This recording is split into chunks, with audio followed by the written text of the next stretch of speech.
Okay, you want another chair? Okay. I like Julia up here when we go into questions. She can put it on the other side of you too. Because with all of my work, all of these years, come on. All of my years of doing this work, I would come home and I'd say, guess what I found out today? And I bounce everything off of her. Because we have long discussions on some of these things. And then when I think I've got to figure it out, goes in a book, then they give me another one. That's why I said I could not have understood what I'm getting now when I started out. I would just say, I have nothing to do with this, and I wouldn't have written any books. Okay, we want to go, do you have any questions about this concept of the backdrop people, and then we'll go into questions on any of my work. Farron, do you want a traveling mic? Okay. Otherwise, I'll repeat the questions, and we're going to travel this mic. So. Okay, you want to bring it up?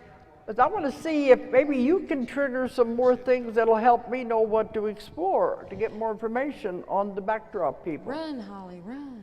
Do you think this is a mind bender? Is it a mind bender? Yes. Okay. Where do you want me to go first? They all jumped up just where we feel led. So, this one's okay, we've got different ones. Hello. We're ready for it or it wouldn't have been brought up. Okay. Yeah. Yes, I just almost finished reading your Convoluted 4. They're wonderful. And yes, one can see the progression, not only yours, but of the information. It's incredible.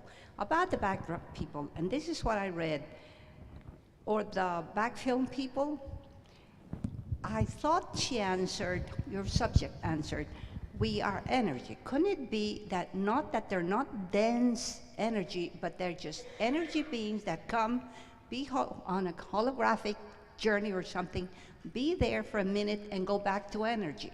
Couldn't that be it? That's what they said. That's because like that's I said. That's the way I understood it. It Not that they're dissipates. I dense. think it would dissipate. It just goes like it back. does on the holodeck. Yeah, and then the next thing would be, okay, planet XC5, now go work over there, you know, like traveling energy or energy that is needed or that appears where it's needed. This is my understanding of that, and I found it very interesting. You know, these people, you never see them again.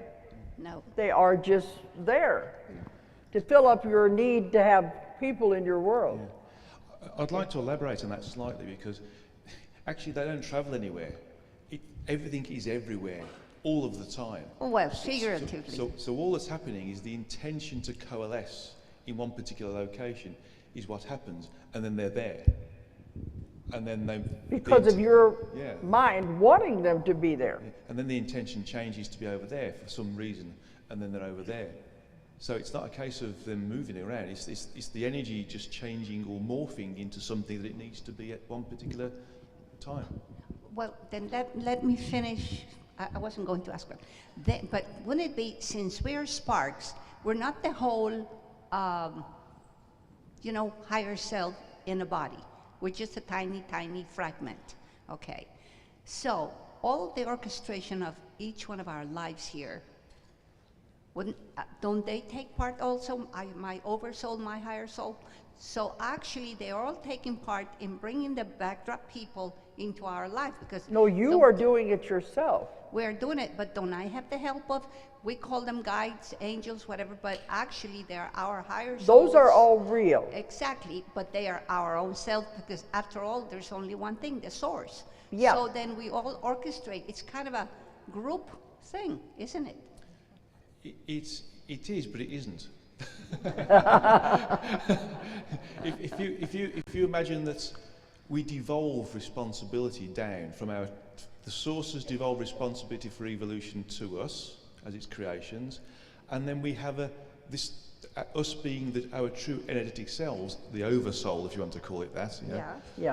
Then devolves responsibility into the spark, or as you call it, or the projection into the various different incarnate vehicles to experience various different aspects of existence.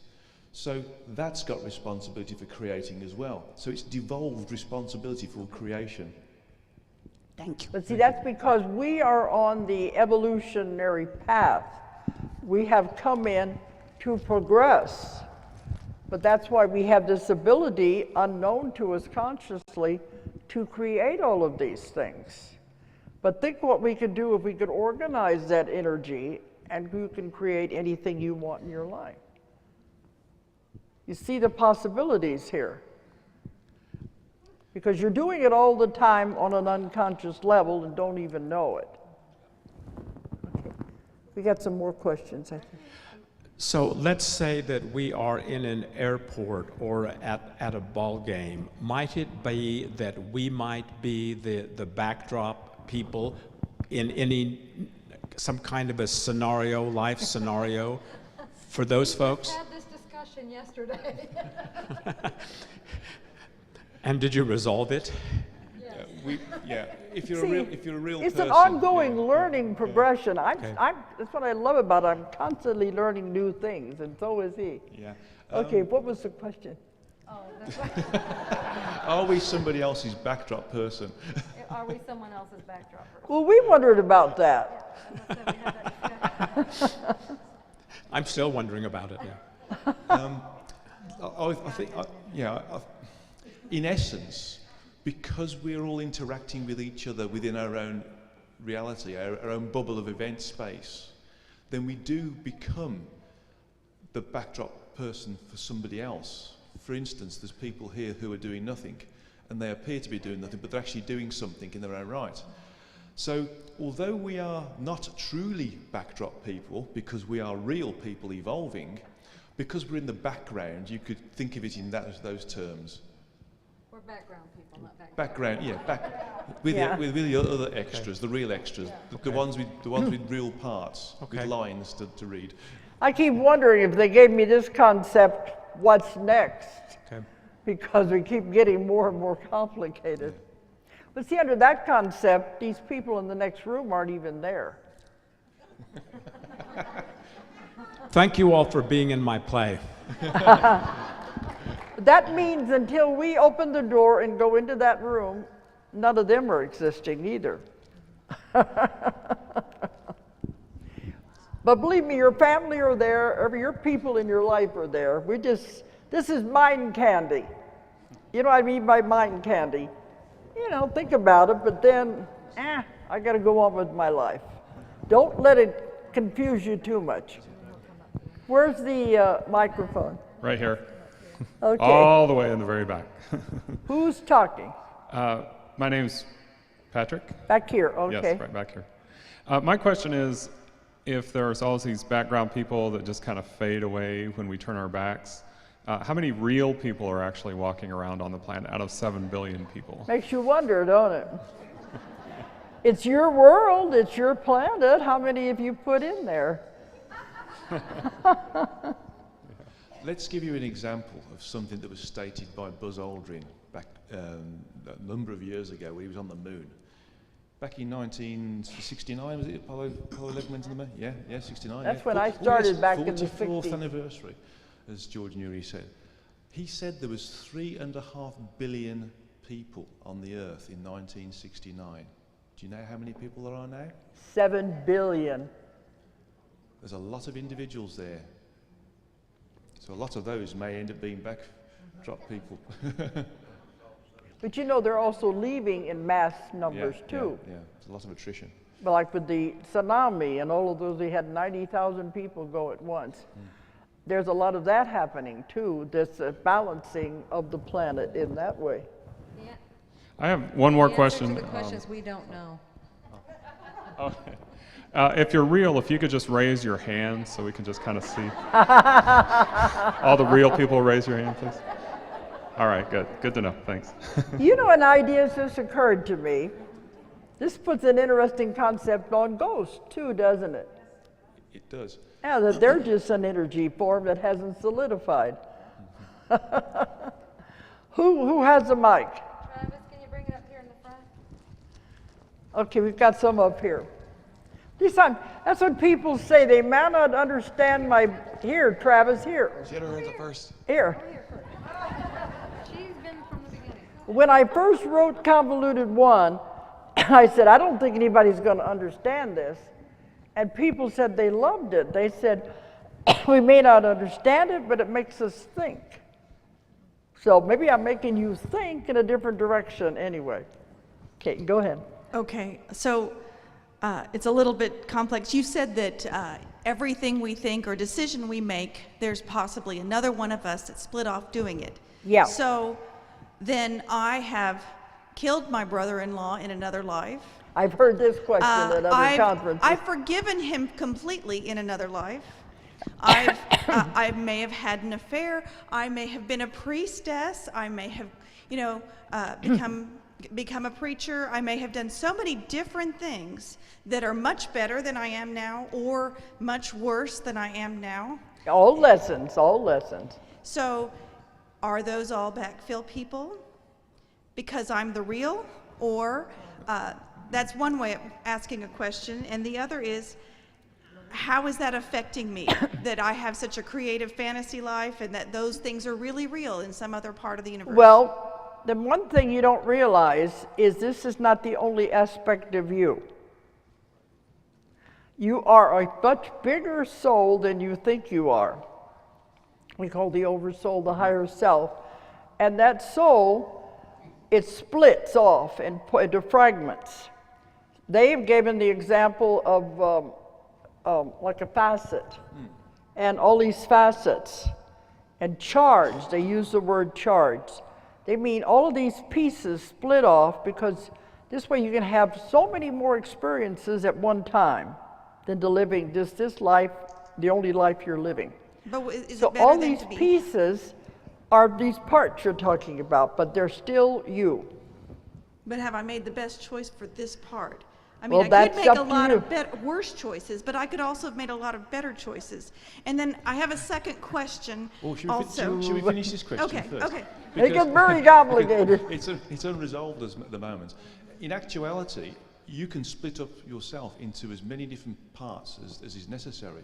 I mean, even the possibility of possible possibilities of duality, triality, quadruality can create a splitting off and a completely different parallel condition to you. There can be millions of versions of you doing millions of different things. Oh, there are. Do you see why you can't focus on it? You focus on you now and what you're doing right now. I had a period of time where for a long time I lusted after money and dreamed about finding large sums of money, and then I felt really guilty, and for a 2 or 3 year period I tried to avoid all dreaming whatsoever and really cut out for a long time. And now I don't lust about money anymore, but so I'm back to being a more normal person and having regular dreams. But Sometimes I wish I could go back to when it was simple. You know, past lives in linear fashion. I still believe in the spirit side, and you're going back and forth, and we know what happens when you die and go over there. But sometimes I wish we could go back to the simple days, but we're evolving, we're getting more and more information. okay, and my second question would be, so if we know all this information, and then if we look at mental institutions and the people that are there, that are probably not just crazy people or deserve to be there, and what responsibility, once we know that maybe we have tools or you're learning tools or people are getting all these tools to help someone like that, is there a It's responsibility hard to help the ones at the institutions, but I've begun to find out a lot of them I don't think belong at institutions. What you'll find is some of these people are actually more aware and awake than we give them credit for. Yeah, You know, absolutely. psychiatry had to redefine the definition for schizophrenia, because the definition of schizophrenia used to be hearing voices, but they said too many people are channeling now. We can't have a whole population of schizophrenics. How many hear voices? Yes. So they had to redefine the definition for schizophrenia. So some of these people may not be that they just not understood. Okay. Well, they're seeing all of the options and all the split Yeah, offs and all of they the. can see into the they other see all the other dimensions, lives. and They they see, don't yeah. they don't understand. They put them on drugs. You Right. know? I don't know how you would help them. It's their makeup of their mind, I And in guess. some instances, some of these individuals are actually connected with other aspects of themselves that are in different lives, in different parts of the world and different parts of the universe. Yeah. And they're experiencing it concurrently, which is why people like us who are living in a single way can't understand it, and therefore we institutionalize them because we don't understand them. Yeah, the veil is so thin that they're not supposed to be doing that, but they are too aware. And sometimes I found too, those who have had experiences with drugs, that they open up that part of their mind unintentionally and are able to get over into that. And that's one of the reasons you shouldn't play around with drugs, because you do open up those other parts of your mind. Okay, where's the, okay. Before I ask my easy question, I do have to say that I've often marveled at how many people are in the same place as I am. How many people decided, to take a drive to the supermarket that day at that time? So that's interesting. But my question is to Guy, how you said that you could tell a backfill from a person. How do you do that? That's what I want to know. Yeah, for me, it's just I sense it. I can tell. There's an energy around them which tells me that they're different from what we are right here. But also, because they have, in general, are only on their first incarnation, they get totally absorbed in the material world. So they become they're instantly materialistic. They get very aggressive as well. They want to have riches and fame and fortune very easily. They are totally absorbed by materialism.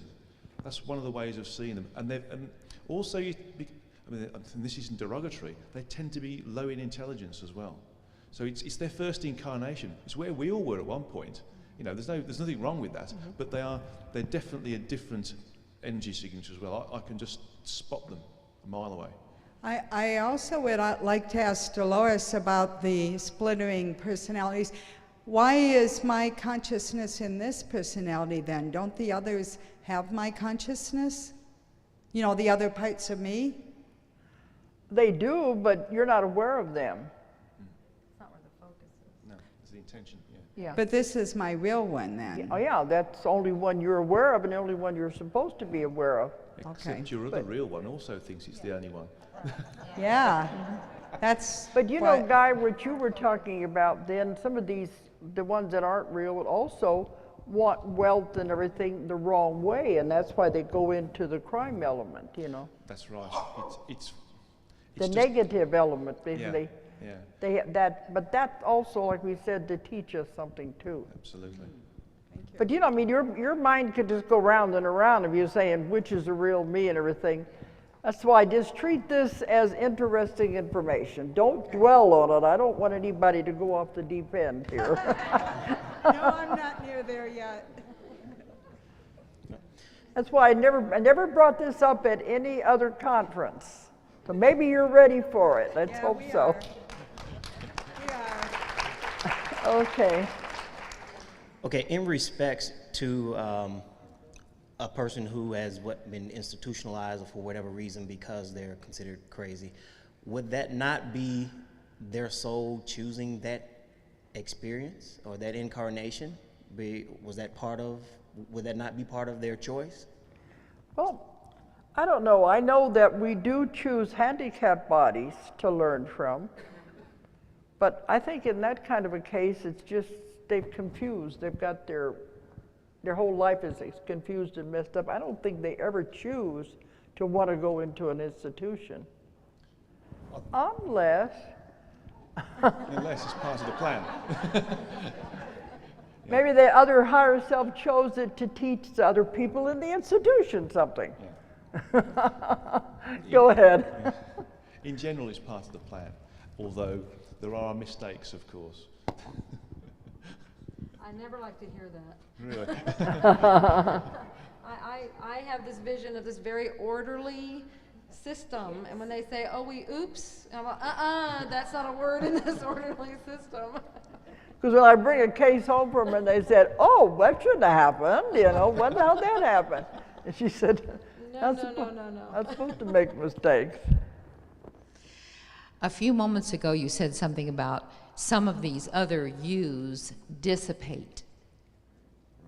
Did someone say that, or did I other yous imagine what? that? Some of the other U's Dissipate? As you take a Yes, choice. we said, if you're not focusing, that's what you taught with all these other pieces, if the energy is not focused on them, then they just and it's not dissipate. maintained, it will dissipate back into no other energy. Right, So it doesn't, they don't continue living on a life then. okay. Then That's it goes back to reassuring. backdrop. Yeah, if you imagine that we're on a main line, our path is a main line, and then we have this opportunity for a duality condition. I mean, and part of us moves off. If that duality condition becomes inefficient or not necessary anymore because the lesson of that has been learnt, then that part of us comes back into the mainstream again and reintegrates. That's comforting. I have one more question. So many people cannot understand why they would choose to suffer terrible child abuse. And I'm a therapist, and I deal with these people all the time. And what you just said, and what I read in your books, is that you learn something. You chose this to learn something. And so in order to get it out of your mind, out of your soul in this incarnation, you need to let it go or forgive it. Yeah, forgiving is the big thing, but let them examine it first. What did you get out of it? What did you learn? And then, of course, there are always people they have to forgive in the situation. But first find out, what did you learn from the situation? Now they understand that, now you can release it. Now you can release it. If Because you don't can- need it. Now you understand why you did it, release it, forgive the people, and let it and go. move on. Yeah. If you can find a way to release it, that's always a little bit Oh, of a I have an challenge. exercise I give Great. I give my students and the people to tell that I work with my clients all the time as a way of getting it released. Are you going to teach it in level 2? Yeah. Good. It's in I'm level there 2. this week. Yeah.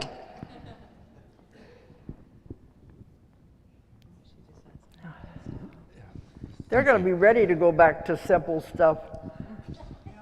But you know, that's what I was saying. You said everything is changing. We are all growing if we're shifting, and our abilities are coming back to where we can understand these things. Maybe we never had the ability to understand before. What they have said in many of the cases where someone did go through child abuse, they said one of the big lessons that they were learning was how to survive. In terms of everything we're experiencing now, we're only experiencing it because we're becoming more expansive, and that's a function of ascension.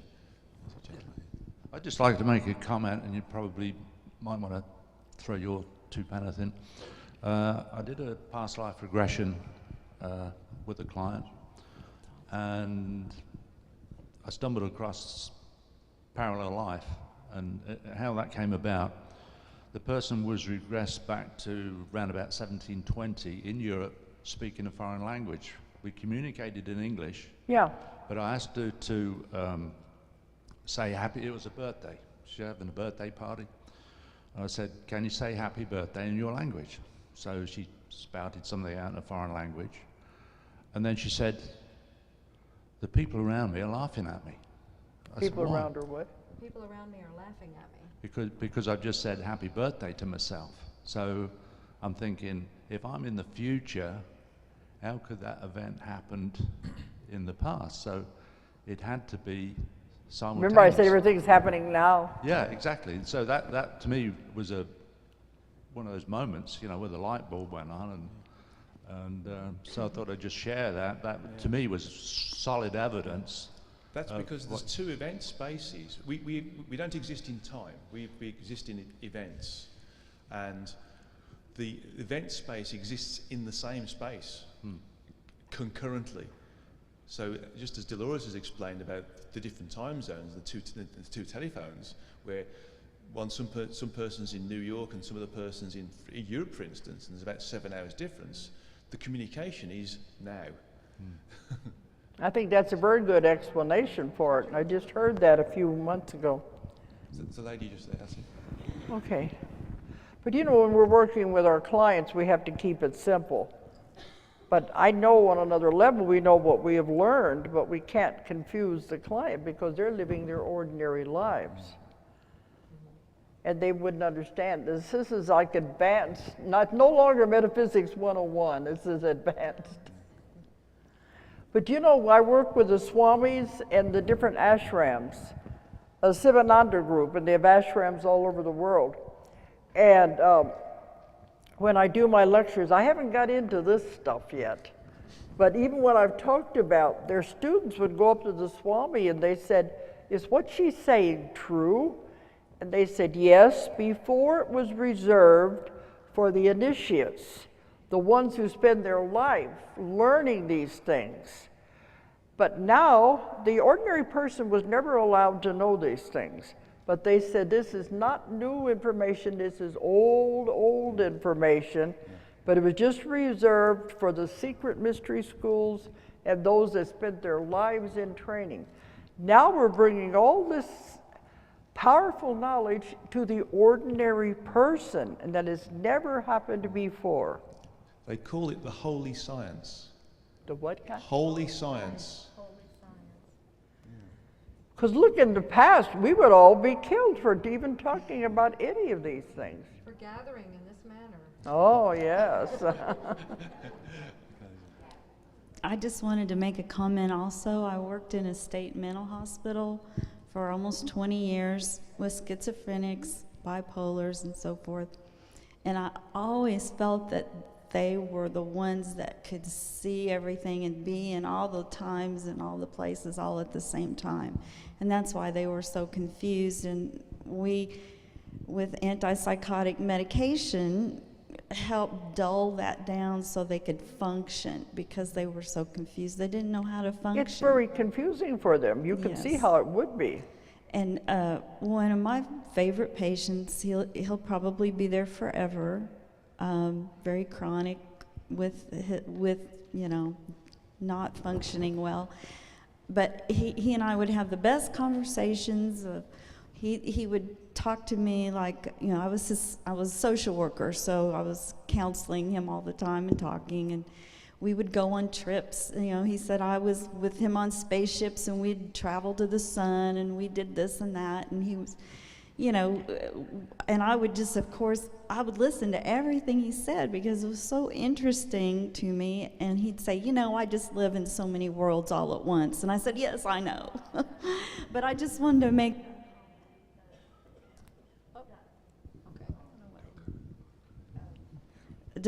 the comment that when I heard you say that, I was like, yes, because I was the only, you know, you can't say those things in a hospital. And keep your job. Yeah.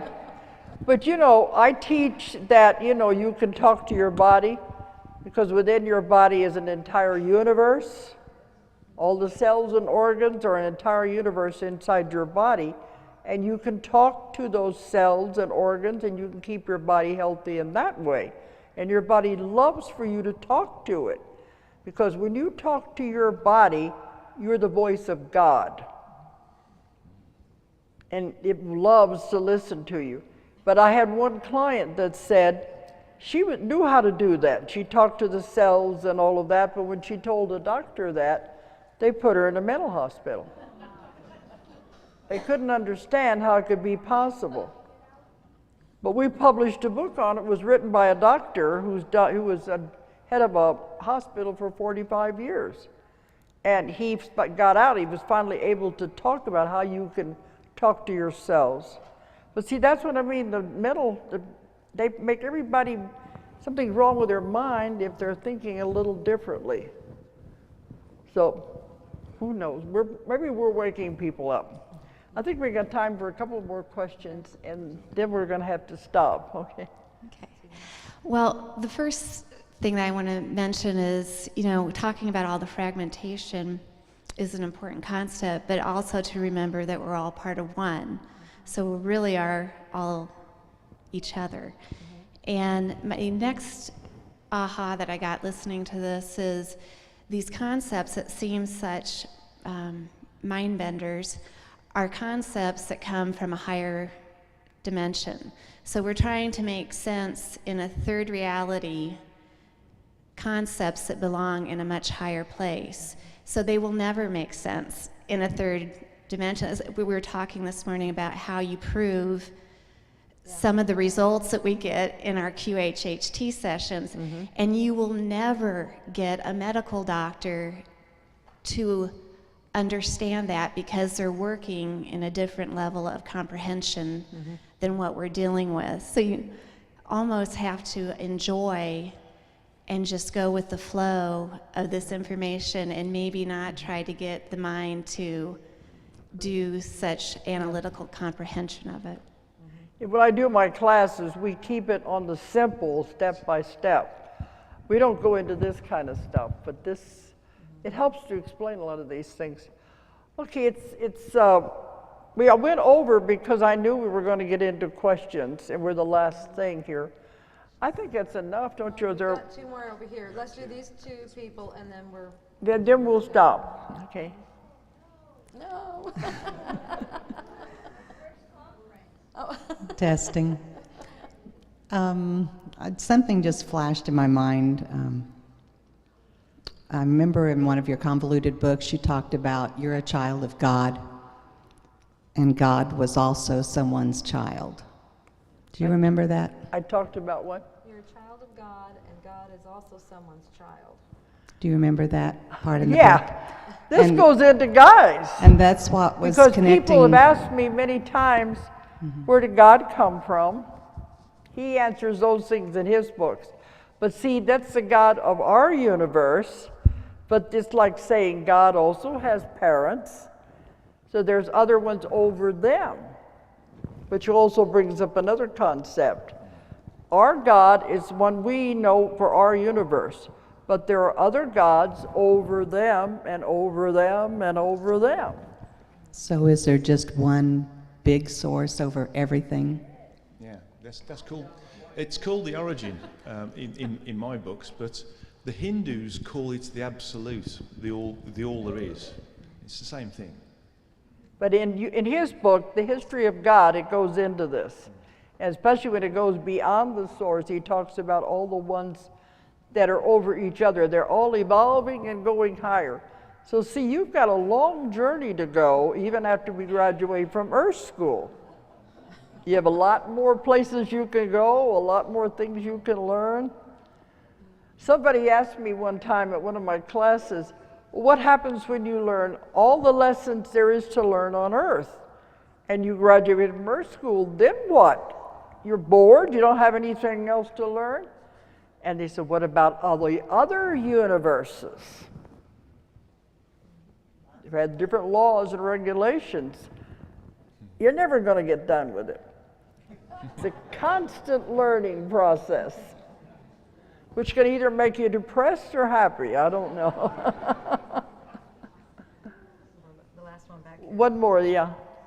Hi, I'm a social work therapist, and I'd like to say there are improvements being made. I am a therapist at a drug abuse residential house, and I started there. I told them that I used different techniques and that they would see results very quickly. Well, they needed somebody quickly, so they hired me. And I've had such success with taking them into their inner minds and having them to see their alpha, their inner minds as their spiritual mind. And I use a terminology that they use, and they're using it as with the 12th step. They go into that inner mind, they open up, because drugs have already opened them up so many times they didn't know what it was. And they're able to forgive themselves. We do self-directives, talk to the bodies, talk to their souls. When they come out, they all come out crying. saying that their lives have been changed. They don't feel guilty anymore. They don't need drugs to cover up anymore. And the psychiatrist there, he says he doesn't know what I'm doing, but I keep having success, so just keep on doing it. Okay, I think.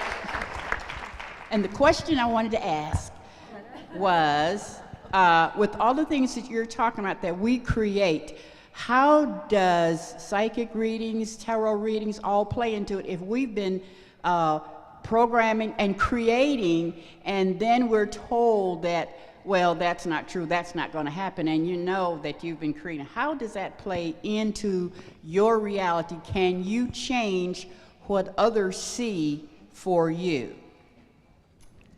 I didn't get all of the question. She's my translator. Okay, with all these possibles and possibilities and probabilities and everything like that, okay, then you bring in readers, psychics, readers, things like that, and then you're creating everything. So you have all these possibilities. Then you have readers that maybe say, no, that's not going to happen. How much can you change that? And what are they I don't seeing? believe any of the psychics, the readers. It's all up to you on what you're going to buy. Now, some of them I know are very good. They're very accurate. But remember, you always have the power to change your own reality. Maybe you'll get good advice that will help you steer down another path. But don't buy it all whole hog. Usually what they're seeing is if you change nothing, this is the probability. That's what they're looking at. It's not written in stone. Future never is. No, even Nostradamus said that nothing is written in stone. There are too many probabilities and possibilities depending on what you choose. But psychics are good. We all like to go to them. Hope we're going to get an answer. There's nothing wrong with that. Okay, I think that's going to be it. I really hope you enjoyed the conference.